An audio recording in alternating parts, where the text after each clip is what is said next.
In October 1943, 77 American bombers fell over Germany in a single mission. More than 600 men were lost. The losses were so catastrophic that military engineers launched an urgent study. They mapped every bullet hole on the planes that made it home, and then armored exactly the wrong parts. The real evidence was not in the damage they could see. It was hidden in the planes that never came back. By the autumn of 1943, the 8th Air Force was locked in a struggle it was not winning. Each week, waves of B-17 and B-24 bombers thundered off English runways, bound for targets deep inside Germany.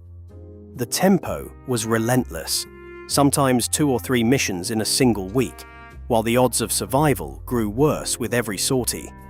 The official tour for an American bomber crew was set at 25 missions, but the arithmetic was grim. With loss rates climbing above 5% per raid, a crew member's chance of finishing a tour hovered barely above 50%. In practice, the odds were often worse. On the infamous Schweinfurt raid, later known as Black Thursday, 291 bombers set out. 77 never returned. More than 600 men were killed or vanished in a single day. The loss rate soared past 20%, a figure so high that planners in Washington questioned whether the daylight bombing campaign could continue at all. The scale of destruction was not just a matter of numbers. Every empty bunk, every silent mess table at the airfields in England made the cost unmistakable. Ground crews patched together what they could, but the flow of replacement aircraft and men could not keep pace. Newspapers in the United States printed casualty lists that stretched for columns. Families waited by the radio for news that rarely came. The 8th Air Force, once the pride of the Army Air Forces, now faced the possibility of operational collapse. Commanders demanded solutions. Engineers and analysts were ordered to find a way, any way, to keep bombers in the air and crews alive. The pressure to act was immediate and absolute. Only a technical miracle or a fundamental shift in thinking would be enough to change the odds. At Wright Field in Ohio, a new kind of war room took shape. Engineers and analysts, pressed by the urgency of mounting losses, gathered around large sheets of vellum stretched over tables. Each one bore the outline of a B-17 or B-24 rendered in precise detail. After every mission, ground crews filed DR-12 forms, painstaking records of every bullet hole, every jagged tear in the metal. Red dots marked bullet impacts, blue stars marked flak damage. Technicians transferred this data onto the master maps, point by point, until the silhouettes grew dense with color. The patterns were unmistakable. Clusters of red and blue marked the mid-fuselage, the wings near the roots, the tail. The nose and engines, by contrast, remained mostly clear. The engineers at Wright Field took these maps as gospel. The logic seemed unassailable. Armor the places where the wounds were deepest and most frequent. A formal recommendation was drafted. Reinforce the midsection. Add protection to the tail, the wing roots. The proposal reached the Materiel Division and the Aircraft Production Office in August 1943, accompanied by cost and weight calculations. A half-inch of steel around the forward wing spar, a quarter-inch plate behind the bomb bay doors, extra shielding for hydraulic lines. The numbers were precise: 1,750 pounds added to each bomber, a projected 3% drop in range, a negligible cost increase per aircraft. The weight of these recommendations, both literal and bureaucratic, carried through the production chain. The clustered bullet holes, rendered in red and blue, gave the illusion of certainty. Here, data seemed to offer a clear answer to the crisis. The engineer's workflow, from field report to vellum map to official memo, had produced a solution that was both visible and persuasive. What no one questioned yet was what these maps failed to show. Abraham Wald was born in 1902 in Cluj, then part of the Austro-Hungarian Empire. His early promise as a mathematician was clear, but in Vienna, even a doctorate could not overcome the silent barriers of anti-Semitic hiring quotas. By the late 1930s, as Europe darkened, Wald's life narrowed to a single option: escape. In 1938, after the Anschluss, he fled Austria, his path mapped not by ambition, but by necessity. The Emergency Committee in Aid of Displaced Foreign Scholars processed his paperwork, one name in a ledger of the exiled. He arrived in the United States as a refugee, stateless and without the academic standing that his brilliance deserved.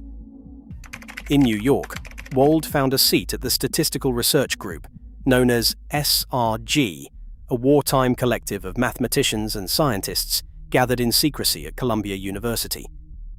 The SRG was a strange hybrid, part think tank, part lifeboat for Europe's intellectual refugees. Wold's colleagues included other displaced scholars, each carrying a story of loss, each asked to solve problems for a nation that was not yet their own. By 1943, Wold was the group's senior statistician. His name entered on the SRG roster alongside American-born colleagues and fellow exiles. The irony was sharp. A Jewish mathematician driven from his homeland by Nazi decrees, now tasked with saving American airmen from German guns. Wold's authority came not from rank or uniform, but from the clarity of his logic and the sharpness of his questions. Within SRG's chalk-dusted rooms, he was about to confront a problem that had stumped the Army's best engineers, a problem that, on its surface, seemed to have already been solved. Wold's analysis began not with what the damage maps showed, but with what they omitted. The engineers at Wright Field had traced every bullet hole on the planes that returned. But Wold saw the flaw. These survivors were only half the story. The real evidence, he argued, was missing, lost with the aircraft that failed to come home.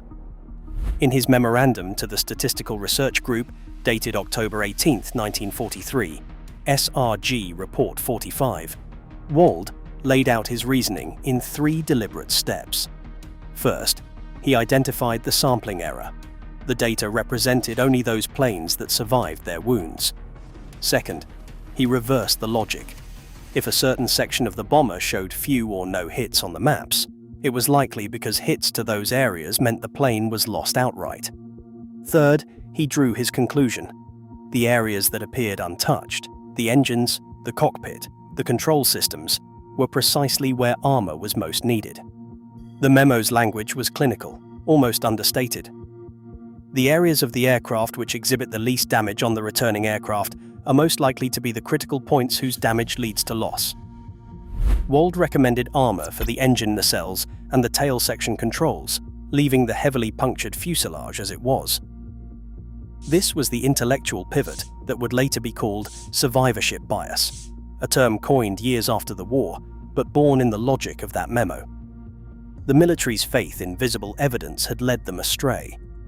Now, a refugee mathematician was quietly rewriting the rules of survival. The production committees gathered in long, airless rooms, their tables stacked with blueprints and cost sheets. Every proposal for additional armor was met with a barrage of objections. The numbers alone drew sharp breaths.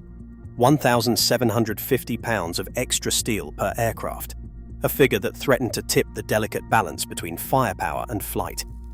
Procurement officers worried aloud about what that weight would do to range and bomb load, calculating a 0.8% rise in unit cost and a 3% reduction in operational radius.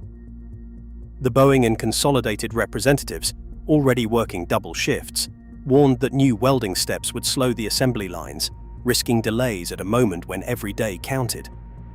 Each new layer of protection meant another choke point in the factory, another bottleneck in delivery. The debate grew circular.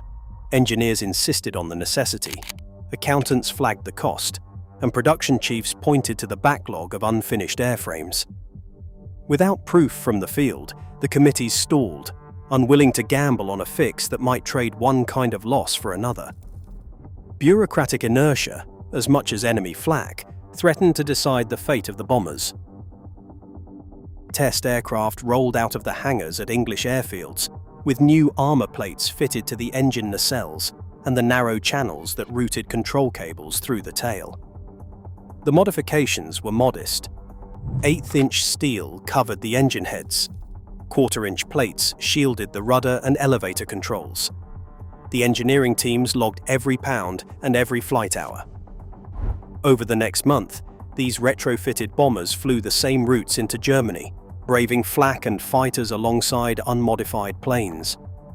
Mission debriefs and loss sheets told the story with the kind of clarity that could not be argued away. The bombers with critical area armor returned at a higher rate. The data, compiled by the Statistical Research Group and reviewed at Wright Field, showed a drop in losses of close to 2 percentage points. Crews that might have been lost to a single hit in the engine or a severed control line now made it home. For the first time since the air campaign began, the numbers edged in the right direction, not because more steel was added everywhere, but because it was added in the places that had once seemed untouched. The vindication was quiet, measured in survival rather than celebration.